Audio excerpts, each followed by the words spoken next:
let's put it this way: like Goldschmidt's numbers, right? Where do you think Goldschmidt's going to get drafted? Maybe about 100. And Goldschmidt's numbers, 30 home runs, a 270 batting average, 108 RBI. Damn, I'm good, dude. His ADP is 99 on NFBC right now. Right? Do you think that Arenado is a better hitter than Goldschmidt? Strictly based on age right now, yes. Because Goldschmidt's 32, 33. Arenado's 27. But you were also talking about falling to spot 100 versus I'm saying like he probably should be like 70, 75. Sure. That's where Arenado should roll to. But right now he's still sitting around a 44 ADP. No, I'm sorry. He's higher than that still. But that's just factoring in earlier. He's still sitting at a 31 ADP right now. Yeah, well, I mean, they had to factor in a little bit, but I actually think it's just a bad spot for him. And that's I won't be ordering him. And I will tell you this, that the past 5 years, if you spoke to me before the season, I was arguing that he should be a number one pick, possibly not really number one overall, but like the third or fourth top pick. 5. Yeah, he was my first round pick for years, dude. That next guy after the no-brainers went. So, like, if it's for me, Arenado, I would slot him somewhere in between where I would imagine picking Vladdy Guerrero Jr. at 53 and maybe Luke Voit at 60. I would be comfortable drafting him in the same range where I'm drafting Pete Alonso and Voit and guys of that caliber because I feel like he's still in that group and can still produce. We don't know what to expect from him yet, and we kind of have a rough idea, but he may come out and freaking shock us all. It's a coin flip at this point, I think. Well, do you want to talk about your ranks? Yeah, we can go into it for a little bit, and maybe we'll come back to this on. We'll complete this next week, and maybe we'll throw in we'll throw in finishing this, plus we'll throw in maybe the catchers or something, Okay, well, I see. Let's just get into it. I have Fernando Tatis Jr. ranked number one. I would argue. I did it earlier that I would almost argue taking him number one overall in the whole draft. I just think the upside's there, the youth, the excitement. He's on a freaking, and one of the most exciting teams in baseball, in my opinion. I think the sky's the limit. I think this guy has just scratched the surface on how good he can be. Well, I was saying that I thought there were 17 number one draft choices. 4 of them are shortstops, and it starts with Tatis. You're right. It's Tatis, Turner, Lindor, Story, not necessarily in that order. So Trey Turner, though, might be, in my opinion, the best value of any player on the board. Just because he's still going to be a first-round pick, but you're going to be able to get him towards the middle, late round of the draft.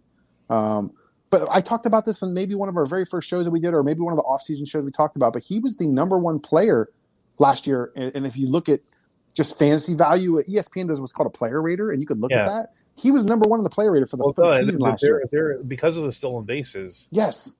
He's going to be, even if he only hits 14 or 15 home runs, which I think he's good enough to hit more than that, he's going to be way up there. He had 12 homers last year, dude.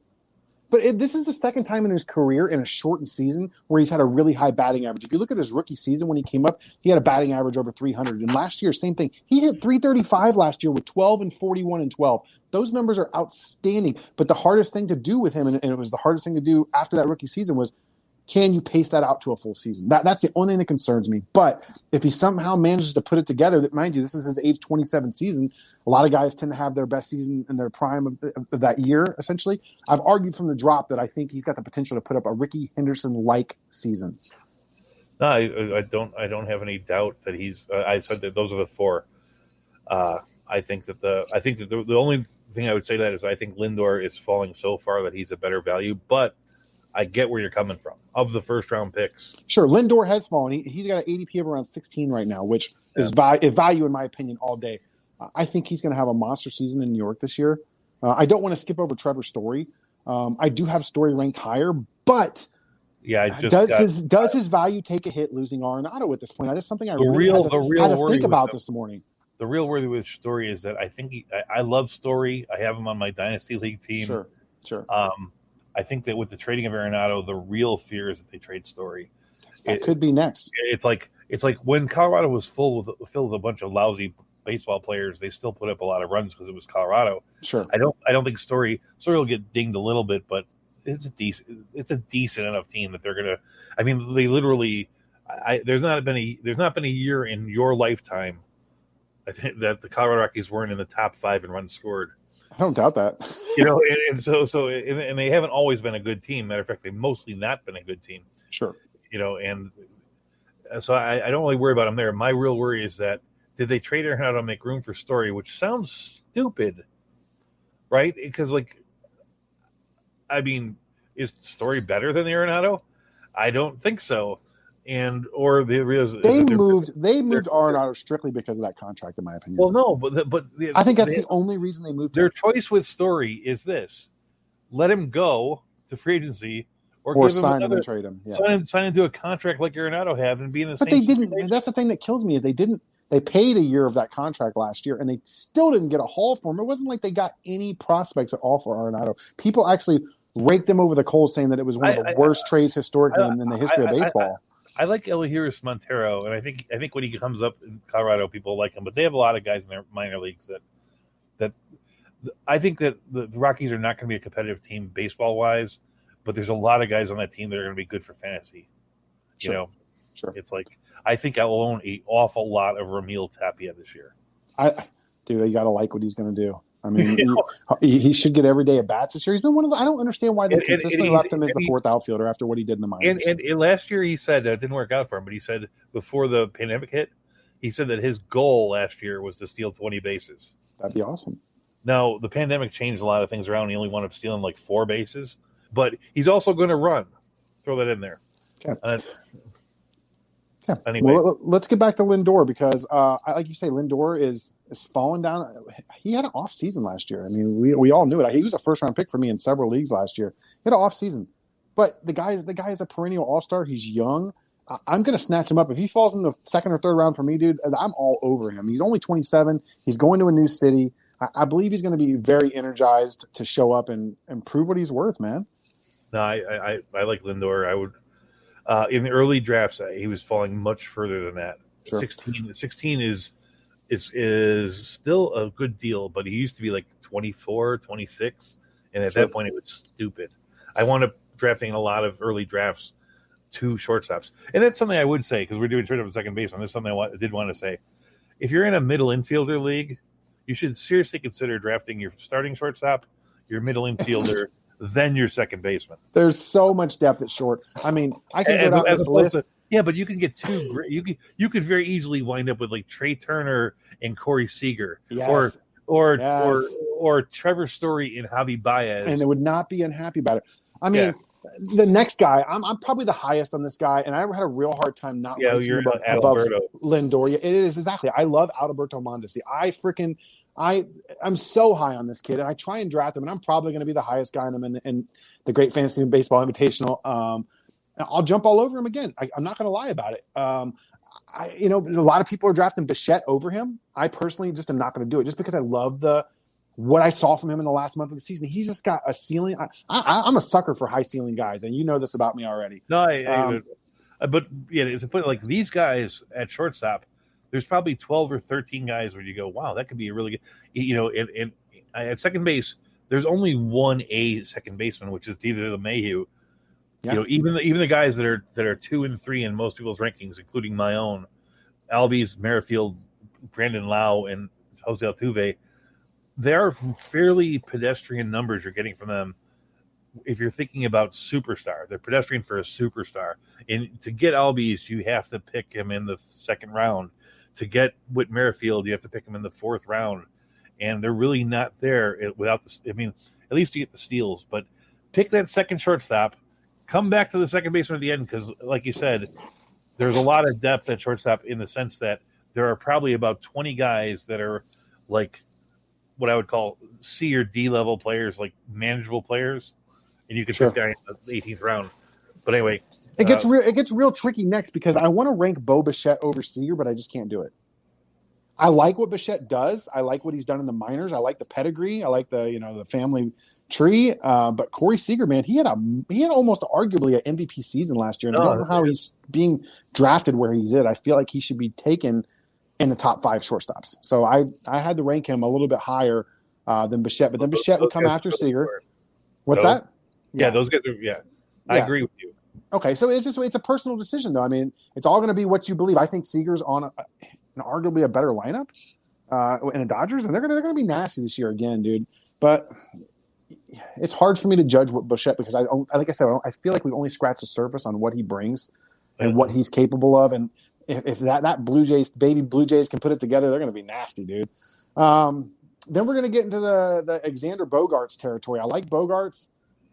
He's a sneaky player, man. A lot of people sleep on one of those guys that I probably wouldn't draft because he's why? good. He always hits 300 and he's going to hit you close to 30 homers. He's good, really? Yes. He just seems to me to be one of those guys that just maybe I undervalue him a little bit, but he is the biggest. People feel like he's been around forever. He's just not he's not that exciting. But he's put up some. I'm going to go pull his numbers right now. He has put up some numbers, and I know they're going to shock you when I tell you. Because I looked at his numbers a couple years ago, but he always hits almost 300. I mean, last year he had 300. The year before that, he hit 309. He does the batting average thing, which is he's a batting average guy. But then he put it together a couple years ago and hit 33 and 117 while hitting 309. You know what I mean? In 2019, he did that.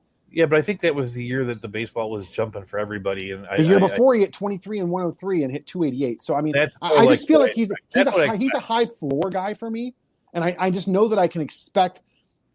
If I draft him and, let's say ADP's 35, I take him the third or fourth pick, my third or fourth pick, I'm going to be happy and know that I'm going to get a solid ADP. It's too high for me too, but I'm just saying, let's just say all the other guys on my list are gone, the top 7 that I listed already are gone, I'm going to be happy with Bogaerts right there. And he's still a top tier shortstop for me, but he's at the very, very bottom of that top tier. But he's not flashy. He's not the guy that when I look at Mondesi or I look at Bichette or I look at Trey Turner or Tatis, I'm telling you, I think these guys can have these crazy seasons. I look at Bogaerts, I'm just like, no, he's going to do this, and I'm going to be okay with that.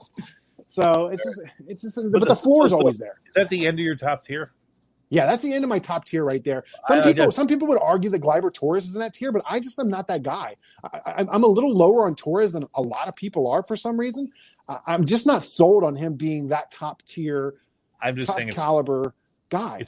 It's 3 minutes to 11, 3 minutes to 8 on your end. Do you really need to go? No, I can go probably about 10 or 15 after. It's totally cool. I'll go say this before, just a real quick moment. We did miss a show last week. Any chance that we could get together again this week? What day is it? Monday? It's Monday. Well, probably if you want to do it tomorrow or the next day. You want to do tomorrow night? No, I can't. Oh, I know I can't do it tomorrow night.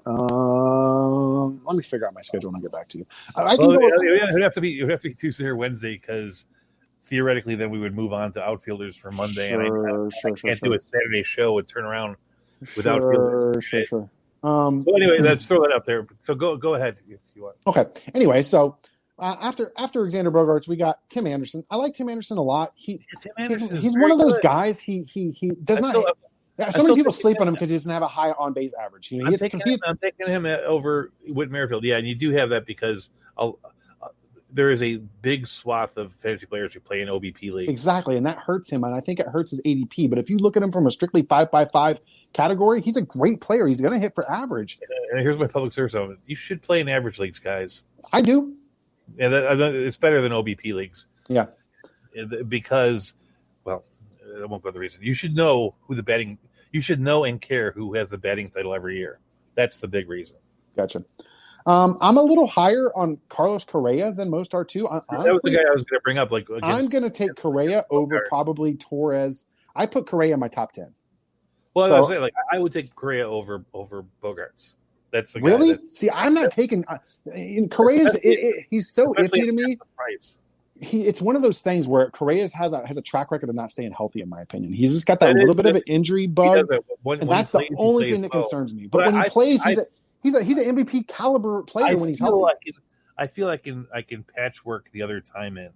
Sure. You know what I mean? Sure. All right. So like I said, I'm putting Correa in my top 10. A lot of people may not. So I'm actually higher on Correa than you are. Okay, so like I said, there's the Anderson, Correa, and then I'm going Gleyber Torres. I like Gleyber Torres. Don't get me wrong. He's got a good floor. He's probably going to be a 30 and 100 guy again this year. I think the home runs are. I think he's gonna wind up in the mid 20 range in the home runs. I mean, dude, he hit 38 homers 2 years ago. I don't think it. Yeah, that was. I think you can expect 28 to 30 homers again this year. I have. Yeah. If you had talked to anybody in the Cubs organization when Gilbert was on the team, sure, when he was in the minors, and said, "Will this guy ever hit 35 home runs?" It's like they would say, you would have a better chance